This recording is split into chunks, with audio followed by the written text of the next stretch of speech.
Assalamualaikum warahmatullahi wabarakatuh. Di pertemuan kali ini kita akan membahas tentang teori pertumbuhan dan perkembangan gerak manusia, membahas apa itu pertumbuhan, apa itu perkembangan, serta faktor-faktor apa saja yang dapat mempengaruhinya. Pertumbuhan dan perkembangan. Kita bisa lihat di sini salah satu artis yang pernah booming dulu ya, idola para wanita. Kita bisa lihat tampilannya dari dia bayi sampai ke remaja, lalu sekarang sudah beranjak dewasa. Kita sering mendengar orang menyebut tumbuh kembang anak. Apakah pertumbuhan dan perkembangan itu sama? Apa arti masing-masing istilah ini? Jadi yang dimaksud pertumbuhan mengacu pada perubahan tubuh tertentu dan peningkatan ukuran secara kuantitatif, seperti tinggi badan, berat badan, lingkar kepala, dan indeks massa tubuh. Perubahan ukuran ini dapat dengan mudah diukur dengan satuan tertentu, seperti panjang dengan meternya, berat dengan kilogramnya. Sedangkan perkembangan biasanya mengacu pada peningkatan kompleksitas, yakni perubahan dari yang sederhana menjadi lebih kompleks, dengan melibatkan perkembangan di sepanjang jalur berkelanjutan di mana anak memperoleh pengetahuan, perilaku, dan keterampilan yang baik. Atau bisa disebut juga bertambahnya kemampuan struktur dan fungsi tubuh yang lebih kompleks, dan ini sifatnya kualitatif. Sedangkan apa itu pertumbuhan dan perkembangan? Yakni proses yang terjadi bersama-sama. Urutan pertumbuhan dan perkembangan pada dasarnya sama untuk semua anak. Namun, secara jumlah, secara kecepatan, setiap anak akan bervariasi. Pertumbuhan, dengan ini kita dapat mendefinisikan bahwasanya pertumbuhan sebagai perubahan tubuh tertentu dan peningkatan ukuran pada anak. Selama tahun pertama kehidupan bayi, panjang bayi dapat mencapai 10 inci atau 25,4 cm dan berat lahirnya 3 kali lipat. Setelah tahun pertama, pertumbuhan panjang bayi melambat menjadi 5 inci atau 12,7 cm setahun selama 2 tahun berikutnya dan berlanjut dari usia 2 atau 3 tahun hingga pubertas dengan kecepatan 2 hingga 3 inci setiap tahun. Percepatan pertumbuhan yang pesat akan terjadi pada saat pubertas. Sedangkan anak perempuan umumnya memasuki masa pubertas antara usia 8 hingga 13 tahun. Anak laki-laki biasanya memasuki masa pubertas pada usia 10 sampai 15 tahun. Di sini kita bisa lihat bahwasanya ada proses perubahan fisik yang terjadi pada individu, yakni penambahan berat badan atau tinggi badan seiring dengan jalannya usia ya, mulai dari periode prenatal dalam kandungan hingga sampai dewasa. Kita bisa lihat di sini proporsi tubuh dari janin sampai dewasa, dikutip dari bukunya Berman tahun 2000, bahwasanya proporsi tubuh manusia atau yang disebut dengan statur merupakan salah satu bentuk pengukuran antropometri yang banyak diteliti keterkaitannya dengan risiko penyakit-penyakit tertentu. Juga ini digunakan banyak di bidang olahraga. Ukuran lengan manusia apabila direntangkan dari kanan dan kiri memiliki panjang yang lebih kurang sama dengan tinggi badan. Panjang tulang femur atau tulang paha umumnya adalah 1/4 dari tinggi badan. Namun, rasio kepala badan pada bayi itu lebih besar, yakni 1/4, sedangkan pada dewasa 1/8. Ukuran tungkai bawah, yakni dari paha, tulang kering sampai telapak kaki, lebih bervariasi dan panjang pendeknya bisa dipengaruhi oleh berbagai faktor. Asupan gizi yang kurang semasa kanak-kanak, riwayat kesehatan yang buruk di masa kanak-kanak, dan riwayat ibu yang merokok saat hamil dapat membuat panjang tungkai bawah yang lebih pendek. Proporsi tubuh manusia ini sudah banyak dipelajari dari masa lampau, bahkan tertuang pada lukisan Vitruvian Man oleh Leonardo da Vinci. Pada lukisan dapat dilihat proporsi tubuh manusia di dalam satu lingkaran. Arm span sesuai dengan tinggi badan, panjang tungkai bawah sama dengan 4 kali panjang kepala. Setelah itu ada banyak gambar-gambar yang berkembang mengenai proporsi tubuh manusia sesuai jenis kelamin dan juga usia. Apa saja faktor-faktor yang mempengaruhi pertumbuhan?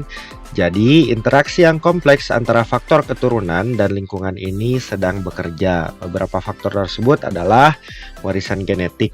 Faktor fisik lainnya seperti gizi, kesehatan, cedera fisik yang tidak hanya terjadi setelah lahir, tetapi sejak pembuahan dan seterusnya.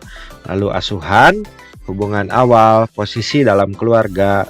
Misal anak yang lebih tua memiliki pengalaman berbeda dari anak tengah dan bungsu misalnya. Lalu ada pengalaman traumatis dan atau ada pengalaman positif. Selanjutnya ada faktor budaya atau kebangsaan, kelas sosial, geografi, apakah seseorang tumbuh di desa atau kota misalnya, latar belakang etnis, waktu dalam sejarah seperti saat anak yang dibesarkan dalam masa pandemi sekarang ini. Lalu ada juga peristiwa kehidupan yang acak seperti kecelakaan mobil, mungkin tiba-tiba dapat lotre kayak mendadak, atau misalkan bertemu kebetulan dengan siapa. Nah, pada kenyataannya berbagai faktor berbeda berkontribusi untuk menjadikan kita manusia seperti sekarang ini. Beberapa di antaranya dapat digambarkan sebagai alamiah, beberapa sebagai pengasuhan, dan beberapa di antaranya dapat dimasukkan ke dalam kategori manapun. Namun, akan lebih membantu untuk melihat alamiah dan asuhan sebagai tindakan bersama atau disebut nature via nurture. Kita ulas kembali. Di sini bisa kita lihat bahwasanya faktor genetik itu bersifat tetap atau tidak berubah sepanjang kehidupan. Ada jenis kelamin, ras, rambut, warna mata, pertumbuhan fisik, sikap tubuh, dan lain-lain. Lalu ada faktor lingkungan, yakni lingkungan eksternal, lingkungan internal. Jadi yang eksternal itu berada dari luar tubuh kita, bisa kebudayaan, status sosial ekonomi keluarga, lalu ada penyimpanan dari keadaan normal, olahraga. Sedangkan yang internal ada hormon, ada emosi. Lalu faktor asupan. Dulu bangsa Belanda itu adalah bangsa paling kerdil di Eropa. Lalu sekelompok cendekiawannya berkumpul, mereka bagaimana membuat cara supaya bangsa Belanda ini menjadi bangsa yang tinggi, bangsa yang besar-besar badannya. Pada akhirnya mereka membuat program secara nasional, yakni membuat terobosan, memperbaiki asupan-asupan nutrisi kepada anak-anak bangsa mereka, sehingga setelah sekian puluh tahun dengan faktor asupan, dengan faktor nutrisi yang baik, sekarang Belanda menjadi salah satu bangsa yang badannya terbesar di Eropa. Gen diibaratkan roda penggerak di mesin, bukan dewa di langit. Gen dapat dihidupkan dan dimatikan melalui kehidupan oleh peristiwa eksternal maupun internal. Tugas mereka adalah menyerap informasi dari lingkungan yang setidaknya sering mengirimkannya dari masa lalu. Gen juga melakukan lebih dari sekedar membawa informasi, mereka juga menanggapi pengalaman. Apa itu perkembangan? Yakni perubahan pada aspek fisik maupun psikis serta perilaku pada manusia. Perkembangan terjadi seumur hidup dan perubahan yang terlihat jelas di sepanjang umur. Pengalaman awal kehidupan akan mempengaruhi perkembangan manusia selanjutnya. Perkembangan juga bersifat multidirectional, artinya ini menunjukkan terjadinya peningkatan di beberapa aspek perkembangan, sementara menunjukkan penurunan di aspek lainnya. Perkembangan juga bersifat multidimensi, artinya perkembangan merubah 3 ranah, yakni yang pertama adalah ranah fisik, lalu ranah kognitif, serta sosial dan emosional. Ranah fisik meliputi perubahan tinggi dan berat badan, perubahan keterampilan motorik kasar dan halus, kemampuan sensorik, sistem saraf, serta kecenderungan terjangkit penyakit. Ranah kognitif ini mencakup perubahan dalam kecerdasan, kebijaksanaan, persepsi, pemecahan masalah, memori, dan bahasa. Sedangkan ranah sosial dan emosional atau disebut juga sebagai ranah psikososial berfokus pada perubahan emosi, persepsi diri, dan hubungan interpersonal dengan keluarga maupun teman sebaya. Apa saja faktor-faktor yang mempengaruhi perkembangan? Yang pertama adalah faktor hereditas atau warisan sejak lahir. Ada juga faktor lingkungan serta kematangan fungsi-fungsi organis dan psikis. Aktivitas anak sebagai subjek bebas yang berkemauan, kemampuan seleksi, bisa menolak atau menyetujui, juga punya emosi. Ketika ranah fisik, kognitif, dan sosial tersebut saling mempengaruhi, penting juga untuk diperhatikan bahwa perubahan di satu ranah dapat menurun dan mendorong di perubahan di ranah lain. Perkembangan dicirikan oleh plastisitas, yaitu kemampuan kita untuk berubah dan banyak dari karakteristik kita yang dapat ditempa. Pengalaman awal kehidupan itu penting, tetapi anak-anak sangatlah tangguh dan seringkali mampu mengatasi kesulitan di kehidupan mereka. Lain halnya dengan yang sudah dewasa, kadang-kadang ketika tidak mampu mengatasi kesulitan, dia akan cenderung stres dan menyakiti diri sendiri. Karena perkembangan bersifat multikontekstual, yakni kita dipengaruhi oleh sifat atau genetika dan pengasuhan atau lingkungan. Kapan dan di mana kita hidup, tindakan, keyakinan, dan nilai moral kita adalah respon terhadap keadaan di sekitar kita. Kuncinya di sini adalah memahami bahwa perilaku, motivasi, emosi, dan pilihan adalah bagian dari gambaran yang lebih besar. Lalu ada yang disebut kematangan. Komposisi biokimia dari sel, organ, dan sistem dapat berkembang secara kualitatif dalam apa yang disebut pematangan fisiologis. Di sini suatu fase yang merupakan titik puncak pertumbuhan atau perkembangan di mana aspek-aspek jasmani berfungsi sebagai mestinya. Juga telah mencapai kesanggupan untuk menjalankan fungsinya masing-masing. Usia kronologis, pertumbuhan, ukuran tubuh, dan kematangan fisiologis itu terkait satu sama lain. Karena seiring bertambahnya usia anak-anak dan remaja, mereka cenderung bertambah besar dan menjadi dewasa. Namun, dimensi ini dapat dilanjutkan dengan waktunya sendiri. Misalnya, dua anak pada usia yang sama bisa sangat berbeda dalam status kedewasaan. Dengan yang satu menjadi lebih awal dewasa dan yang lainnya menjadi terlambat dewasa. Atau dua anak dengan ukuran yang sama dapat berbeda usia dan mereka mungkin memiliki tingkat kematangan yang sama atau tingkat kematangan yang sangat berbeda. Jadi sulit untuk menyimpulkan kedewasaan dari usia saja, dari ukuran saja, atau bahkan dari usia dan ukuran dipertimbangkan bersama. Seorang anak dapat tampak lebih kecil dan bertubuh kecil, tetapi sebenarnya mungkin relatif dewasa untuk usia kronologisnya. Salah satu indikasi status kematangan adalah munculnya ciri-ciri seks sekunder selama masa pertumbuhan remaja. Ciri-ciri seks sekunder muncul pada usia yang lebih muda pada anak perempuan, sedangkan laki-laki yang matang lebih awal serta pada usia yang lebih tua pada mereka yang lebih dewasa. Anak perempuan sebagai kelompok dewasa berada pada tingkatan yang lebih cepat daripada anak laki-laki. Mereka akan memasuki percepatan pertumbuhan remaja lebih cepat dan karakteristik seks sekunder mereka muncul lebih cepat. Status pematangan relevan sebagai kendala struktural yang mempengaruhi gerakan. Individu yang lebih dewasa cenderung lebih kuat dan lebih terkoordinasi dibanding mereka yang kurang dewasa, bahkan pada usia kronologis yang sama. Orang tua, pendidik, pelatih, dan terapis harus mempertimbangkan status kematangan saat merancang aktivitas dan terapi untuk remaja. Saat menetapkan tujuan kinerja, sangat menggoda untuk menyimpulkan potensi kinerja gerakan dari ukuran saja atau usia saja, tetapi status kematangan adalah prediktor yang kuat dari potensi kinerja. Mengapa para pelatih, para guru olahraga perlu mempelajari ini? Kita pada saat pelaksanaan latihan, ada kalanya kita akan mendapatkan atlet yang masih usia muda, yang masih usia sekolah. Kita perlu memahami tahap-tahap perkembangan mereka agar tidak menghambat pertumbuhan dan perkembangan mereka di masa yang akan datang, sehingga mereka akan bisa lebih berprestasi secara maksimal. Kita simak dulu tampilan ini.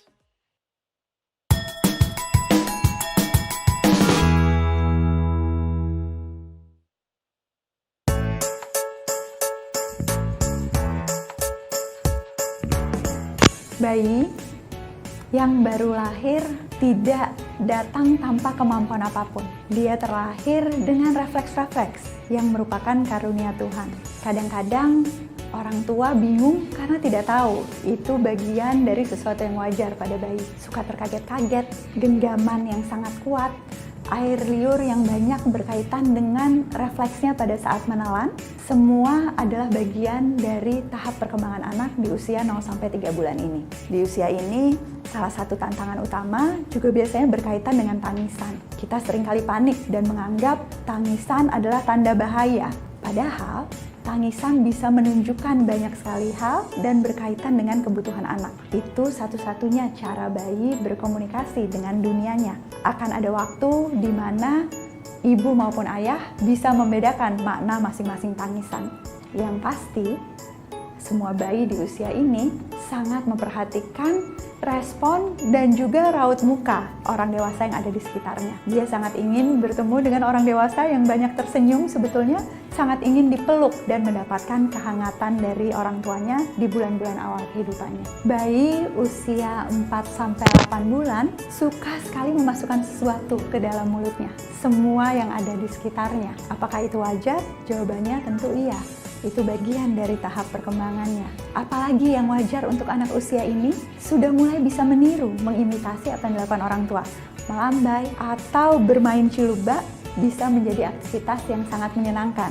Karena apapun yang Anda lakukan, sudah mendapatkan respon dari bayi yang kecerdasannya makin nyata untuk orang tua. Di usia 4-8 bulan ini, yang juga makin nyata adalah temperamen bawaan. Bayi sudah mulai bisa mengobservasi lingkungan dengan jauh lebih baik, mendengar suara petir atau mendengar suara anjing menggonggong akan menghasilkan reaksi yang berbeda antara anak dengan temperamen bawaan yang berbeda. Ada yang langsung kaget atau menangis keras, ada yang bersembunyi, ada yang kelihatannya cuek saja. Nikmati usia ini untuk kemudian lebih mengenal bagaimana tahap perkembangan dan temperamen bawaan bayi Anda. Usia 8-12 bulan adalah petualangan yang luar biasa untuk bayi yang mobilitasnya sangat tinggi, mulai dari belajar merangkak, merambat, sampai berjalan. Pertumbuhan fisik yang luar biasa ini menyenangkan untuk orang tua, tetapi ada tantangannya karena kita seringkali hanya berpikir bahwa tahap perkembangan anak berkaitan dengan motorik dan fisiknya. Padahal di usia ini pula anak mulai belajar bermain pura-pura, mulai menirukan meminum sesuatu dari gelas mainan, mulai sebetulnya mengembangkan imajinasinya dengan mulai menggoda orang tua berpura-pura jatuh padahal sebetulnya dia sudah bisa melangkah misalnya. Di usia ini, perkembangan sosial emosional juga ditunjukkan dengan pengenalan yang makin erat terhadap orang tuanya dan kekhawatiran pada saat berpisah atau berhadapan dengan orang baru. Jangan khawatir bila bayi Anda menunjukkan perilaku ini, karena itu justru menunjukkan perkembangan kognitif yang sesuai dengan tahap perkembangannya.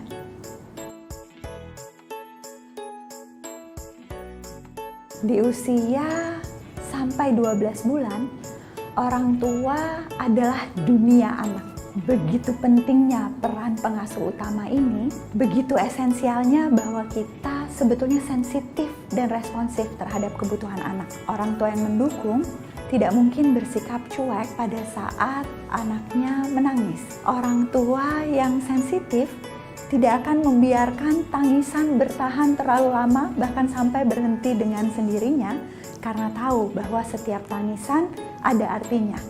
Bukan untuk membuat Anda kelelahan atau dilakukan dengan sengaja untuk cari perhatian, tetapi memang karena ada kebutuhan yang valid untuk bayi-bayi di usia 0-12 bulan ini. Bayi di usia ini tidak membutuhkan alat yang mahal, misalnya baby walker yang seringkali justru berbahaya apabila digunakan tanpa pengawasan, tetapi membutuhkan interaksi yang intensif dengan pengasuh utamanya, orang tuanya. Diajak main adalah kebutuhan. Jangan sampai kita hanya memenuhi kebutuhan fisik anak, tetapi lupa bahwa selain latihan merangkak, dia juga butuh ditatap matanya, dia juga butuh mendengarkan cerita dari orang dewasa yang ada di sekitarnya. Di usia 0-12 bulan ini, jangan memaksakan anak melebihi kemampuannya. Pada saat dia ragu-ragu berhadapan dengan orang asing atau orang dewasa yang baru di lingkungannya, yang kita lakukan adalah melakukan transisi yang bertahap. tidak meninggalkannya begitu saja. Sekali lagi, sikap sensitif dan responsif dari orang tua adalah sesuatu yang sangat esensial dari apapun yang kita lakukan untuk bayi usia 0-12 bulan ini.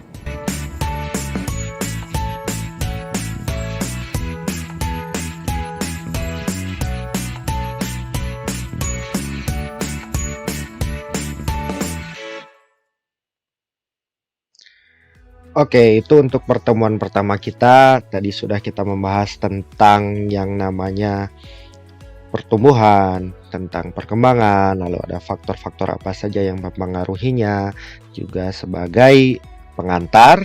Tadi sudah disebutkan apa saja perkembangan-perkembangan yang terjadi pada bayi dari mulai usia 0 sampai 12 bulan. Cukup sekian untuk pertemuan pertama. Terima kasih atas perhatiannya. Billahi taufiq wal hidayah. Wassalamualaikum warahmatullahi wabarakatuh.